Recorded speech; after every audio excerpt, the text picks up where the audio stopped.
Je suis Charnagat et je vais vous présenter Mélissa de La Fontaine. Est-ce que vous pouvez vous présenter? Oui, donc Mélissa de La Fontaine, je travaille pour la coopérative INSTA. On fait du service conseil des animations en environnement. Donc je suis conférencière et conseillère en environnement. Voilà. Aujourd'hui, je vais vous demander 3 questions. Donc on va se jaser sur ça. Mais la première question, c'est quoi dire aux gens qui pensent que ça sert à rien de poser des gestes écolos car c'est déjà comme vraiment trop épuisé sur déjà ce qui se passe avec l'environnement pour le moment? Plusieurs réponses à cette question-là. La première réponse que j'ai envie de donner, c'est d'un peu déconstruire la conception qu'on a des changements climatiques. C'est une conception que j'avais il y a pas si longtemps non plus, c'est-à-dire que je me disais que les changements climatiques, ça allait arriver un peu du jour au lendemain puis qu'on allait comme frapper un mur. C'est souvent ça qu'on dit, qu'on va frapper un mur. Fait qu'on se dit que ça va être instantané, tout va péter en même temps. C'est pas comme ça que ça va se passer, en fait. Fait que c'est la première chose à déconstruire pour mieux comprendre nos gestes. Ça se passe déjà, il est trop tard. Ça, faut déjà se le dire, les changements climatiques sont en place, ne vont pas disparaître, même si demain matin l'humain ne polluait plus, la roue est engrangée, c'est pas engrangée, la roue tourne, là, fait que ça c'est sûr que les changements climatiques sont là, mais ça va se faire de façon progressive. Donc il y a 2 objectifs qu'on a quand on décide de poser des gestes écolos, que ce soit de façon individuelle ou collective. La première chose qu'on veut, c'est ralentir ces changements-là, parce que chaque chose qu'on n'ajoute pas comme pollution sur la planète, c'est des choses qu'on gagne puis qui fait que, justement, on va ralentir l'implantation des changements climatiques. Donc ça, c'est le premier objectif. Le deuxième, c'en est un de résilience, c'est-à-dire que comme les changements climatiques sont là et qu'on va devoir dealer avec la situation, ben on va être plus résilient en tant qu'individu, en tant que collectivité. Donc les gestes qu'on pose sont aussi des gestes de résilience. Donc moi, évidemment, mon expertise, c'est par rapport au mode de vie zéro déchet qui incite les gens à consommer moins, à consommer mieux, à axer sur le réutilisable et tout. Puis ça, c'est toutes des choses qui nous rendent plus résilients et résilientes justement pour faire face au changement climatique. Donc ça, c'est les 2 objectifs qu'on a.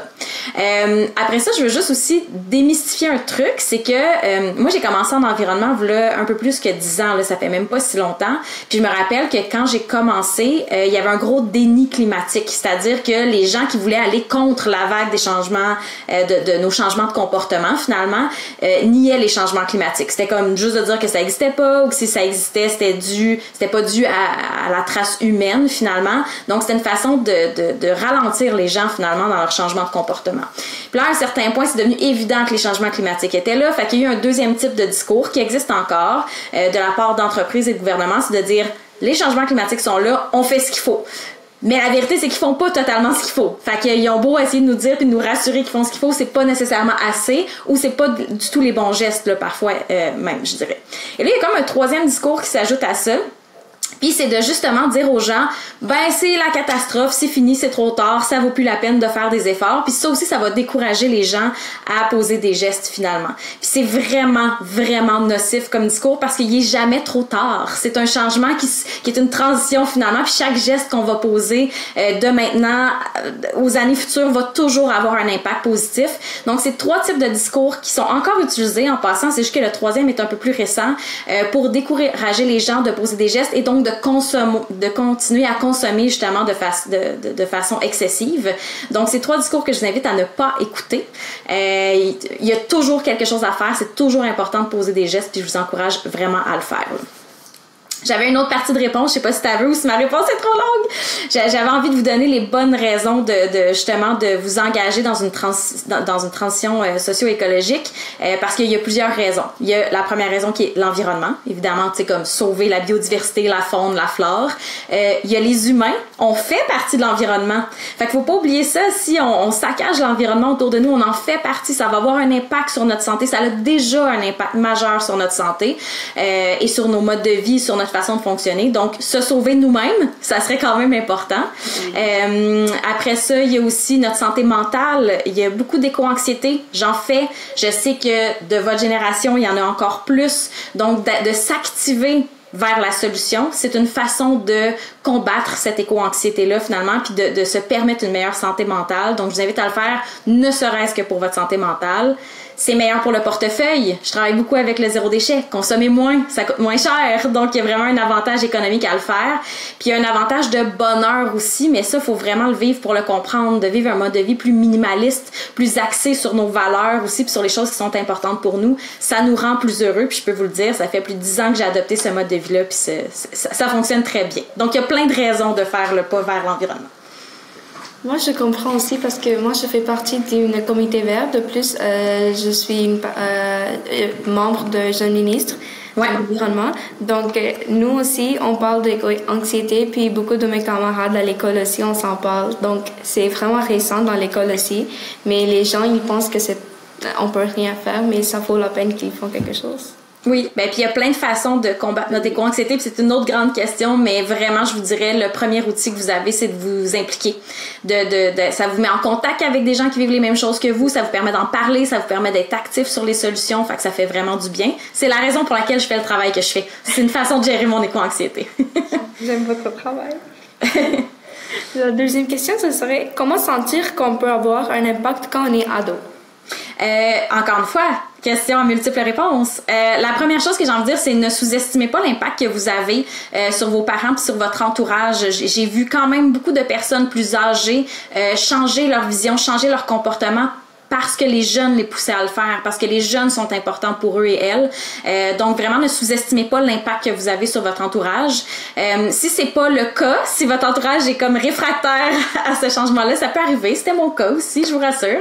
Ça reste que dites-vous que vous êtes vraiment pas si loin de soit partir en appartement si vous l'êtes pas déjà, d'avoir votre carrière, d'être autonome dans ce que vous allez faire et de l'influence que vous allez avoir. Donc si en ce moment vous vous sentez restreint parce que vous habitez par exemple avec votre famille qui est pas vraiment enclin à faire des changements de comportement, dites-vous que vous êtes quand même vraiment proche d'arriver à un moment où vous allez avoir cet impact-là. Ça va venir plus vite que vous pensez.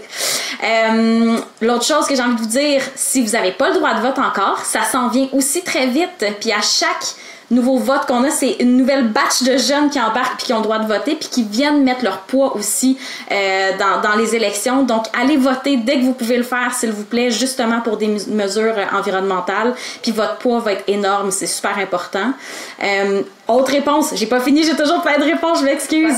Vous étudiez sûrement, vous allez aller travailler, vous allez avoir une carrière. Dans cette carrière-là, vous allez pouvoir avoir de l'influence aussi. Moi, je donne un exemple. Avant d'être en environnement, je travaillais en cinéma sur des plateaux de tournage. C'est extra polluant, des plateaux de tournage. C'est vraiment la fin du monde. J'ai failli quitter à cause de l'environnement. Finalement, je me suis rendu compte que je pouvais avoir une influence dans ce milieu-là. Puis c'est ça que j'ai poussé de l'intérieur. Maintenant que je travaille plus en cinéma, je pousse de l'extérieur. Je donne des formations en cinéma pour inciter les plateaux à être plus éco-responsables. Fait que j'allie mes deux passions. Mais je vous invite à, si vous pouvez, vous former, vous informer sur l'environnement, puis ensuite pousser votre domaine d'expertise vers des pratiques plus éco-responsables. Ça va faire une grosse différence. Puis je pense que j'avais une dernière chose.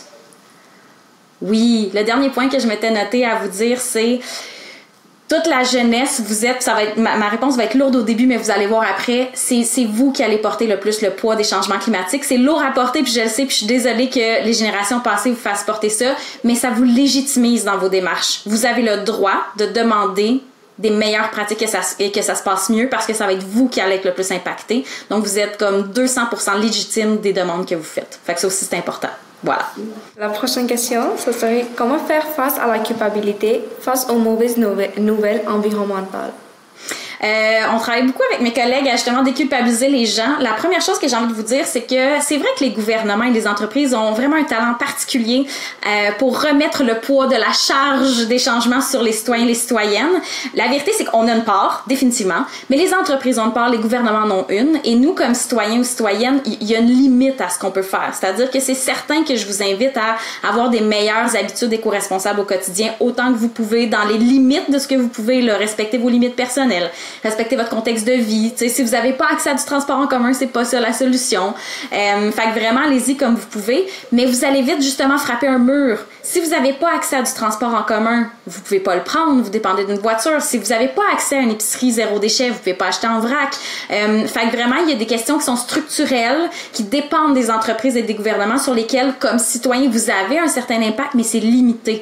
Donc, j'ai envie de vous dire de prendre votre responsabilité en tant que citoyen, citoyenne et faire de votre mieux dans vos limites du possible. C'est pas d'être parfait ou parfaite. Juste faire votre mieux, ça va. C'est vraiment suffisant.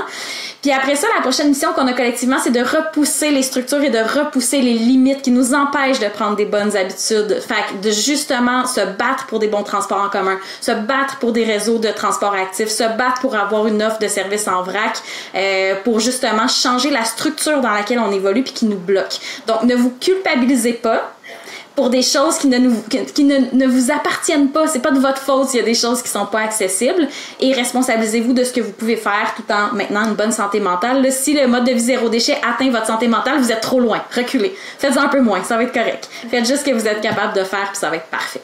Échange avec vous, j'ai vraiment aimé ça. Merci pour vos réponses. Ça fait grand plaisir. J'espère qu'elles aident.